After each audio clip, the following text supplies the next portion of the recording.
diciendo que soy mala, porque no me aguanto drama de nada. Dime si vienes a mi cama, a mi cama.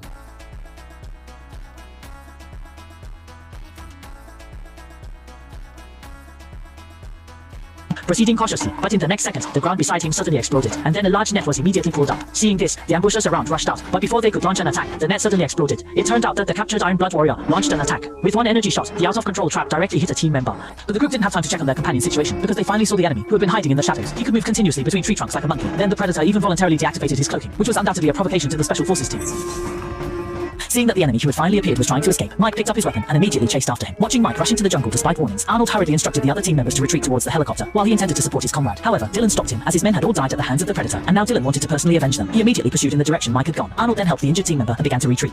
Then Dylan quickly rushed into the jungle, but Mike was nowhere to be seen. At this moment, a faint call suddenly came from behind him. As Dylan carefully searched, a pair of large hands instantly covered his mouth. It turned out that Mike had already discovered the enemy's location. As Dylan looked in the direction Mike pointed, there was indeed a shadow hiding in the big tree. The two then immediately discussed their next plan. Dylan instructed Mike to crawl slowly on the ground, while he himself quietly circled behind the enemy, so they could attack from both sides. The two immediately began to move, trying not to make any noise that would alert the enemy. Mike lay on the ground and crawled forward. However, at that moment, he noticed 3 red dots suddenly appear on his arm. As Mike looked in the direction of the light, he realized that the Predator had already spotted him, and in an instant, Mike's head was blown apart. Then Dylan also arrived at the predetermined ambush location, but he did not see Mike there. As Dylan continued to search around, he saw the body of his teammate. Dylan knew his position had been exposed, so he quickly picked up his weapon to stay alert. Although the Predator's cloaking technology is extremely advanced, whenever it observes, its eyes emit a bright light.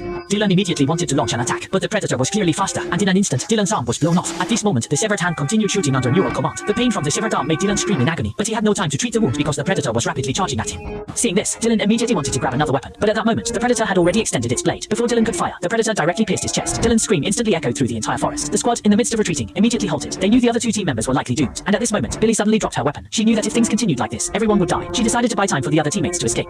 So Billy threw away all her technological equipment. Now she was going to have the most primitive showdown with the enemy. Meanwhile, on the other side, Arnold was quickly escaping with the injured team member, but soon Billy's scream came from behind. Hearing this, they had to stop immediately, and then Arnold aimed his weapon behind them. However, at this moment, the Predator had already quietly approached from behind and first killed the injured team member with an energy blast. Seeing this, Anna immediately wanted to pick up the weapon on the ground, but Arnold hurriedly stopped her. The Predator hadn't attacked her because it didn't see any threat on her. Then, facing the Predator's attack, Arnold was instantly blown away. Seeing Anna wanting to turn back to save him, Arnold urgently told her to quickly run towards the helicopter. When Arnold struggled to get back up, he started to run desperately in another direction. The Predator wouldn't let any prey escape, and he kept closely pursuing Arnold. In his panic, Arnold suddenly slipped, and his body immediately went out of control, sliding down the mountain.